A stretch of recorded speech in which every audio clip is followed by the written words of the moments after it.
So today we will discuss what is the difference between simple past tense और past continuous tense.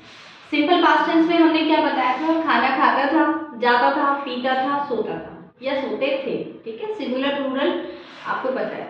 अब continuous में क्या है कि वो काम कंटिन्यूस में यानी हो रहा था, वो जा रहा था, वो आ रही थी, वो पी रहा था, वो खा रहा था, यानी रहा उसमें ऐड हो जाता है.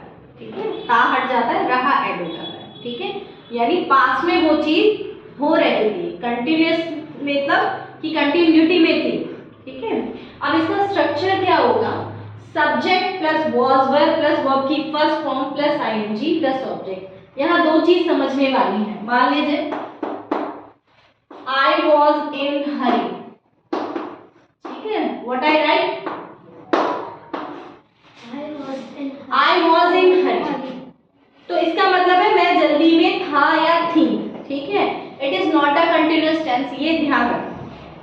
कंटिन्यूअस में हमेशा आपको आईएनजी चाहिए. ठीक है, तो ये अगर आपका ये है तो ये सिंपल पास्ट टेंस है. ये कंफ्यूजन नहीं होना चाहिए. कंटिन्यूटी की आप बात करेंगे तो आईएनजी हमेशा होगा यानी जीएल होगा. तो इसका स्ट्रक्चर क्या है? सब्जेक्ट प्लस वॉज या वर्ब प्लस वर्ब की first form plus ING plus object. अब वॉज किसके साथ आएगा? वॉज आई और सिंगुलर सब्जेक्ट के साथ आएगा. ध्यान रखना, आई हमेशा प्लूरल के जैसे बिहेव करता है, बट आई के साथ क्या यूज करते हैं? वॉज. वर नहीं आएगा. वर क्या है? वर के साथ में क्या आएगा?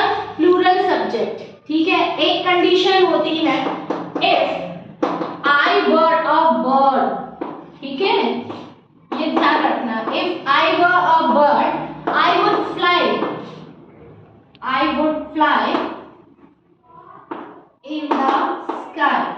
ठीक है, ये सेंटेंस.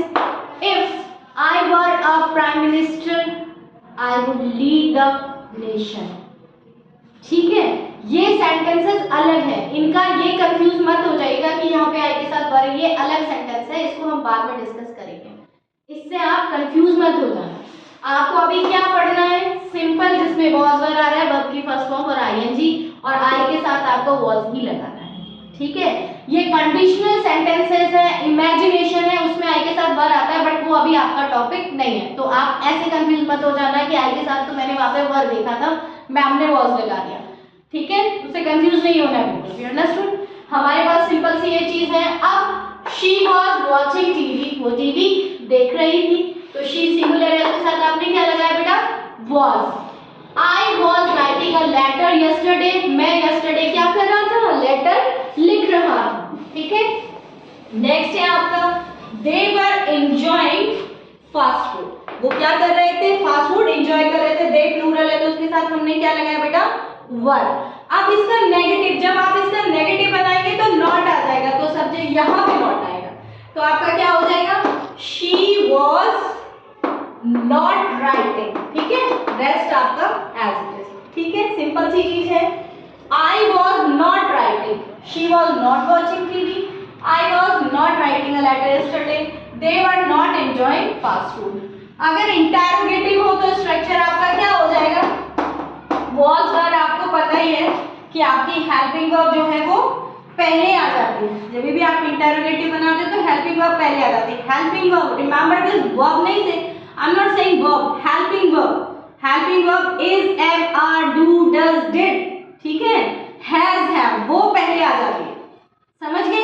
क्वेश्चन बनाने के लिए. ठीक है, और दूसरा WH वर्ड से क्वेश्चन बनाता है, वो हम डिस्कस कर चुके हैं, है ना, इंटरोगेटिव. यहाँ पे क्वेश्चन बनाना तो हेल्पिंग वर्ब पहले आ गया, तो was verb plus subject plus verb की first form plus ING plus object, और यहाँ पे आपका क्या हो जाएगा बेटा? क्वेश्चन. तो यहाँ पे क्या बन जाएगा? Was she doing her work? ठीक है, समझ में आ गया? Was she doing her work? क्या वो अपना काम कर रही थी? या was I writing a letter yesterday? क्या मैं कल लेटर लिख रहा था? Were they enjoying fast food? क्या वो फास्ट फूड एंजॉय कर रहे थे? अब इसके साथ अगर मान लीजिए क्वेश्चन भी हो, नेगेटिव भी हो, तो नेगेटिव का तो आपको सिंपल सा पता है कि जैसे ही आपका ये वॉचिंग है उससे जस्ट पहले आपका नॉट आना है. मान लीजिए इसका क्वेश्चन भी और नेगेटिव भी, तो क्या हो जाएगा? Was she not watching TV? ठीक है, इसका आप बनाइए was I not writing a letter yesterday, ठीक है। इसका भी नेगेटिव बनाइए were they not enjoying fast food, और क्वेश्चन मार्क हो जाएगा, समझ गए। तो 4 टाइप्स इनका, अफर्मेटिव ये है आपके पास, नेगेटिव ये है, इंटरोगेटिव है और नेगेटिव इंटरोगेटिव है। 4 थिंग्स हैं और सिंपल सी चीज है, बिल्कुल सिंपल सी चीज है, लेकिन आपको टेंस गैस करना पड़ेगा। अब ध्यान रखना आप कैसे करेंगे कि ये पास्ट कंटिन्यूअस है या प्रेजेंट कंटिन्यूअस टेंस है। अगर या तो आपको ऑप्शन में बताएगा कि पास्ट कंटिन्यूअस में लिखिए, अगर ऑप्शन नहीं बताए तो टाइम आपको उससे गैस हो जाएगा, ठीक है, ओके। ऑप्शन नहीं बता रहा है कि पास्ट में लिखना है या प्रेजेंट में, तो फिर आपको टाइम मेंशन होगा। जैसे ये वाला सेंटेंस है इसमें लिखा है यस्टरडे या लास्ट डे या last week, last year, last month, कुछ ना कुछ उसमें लिखा होगा, उससे आपको टेंस गैस हो जाएगा, ठीक है, ठीक है।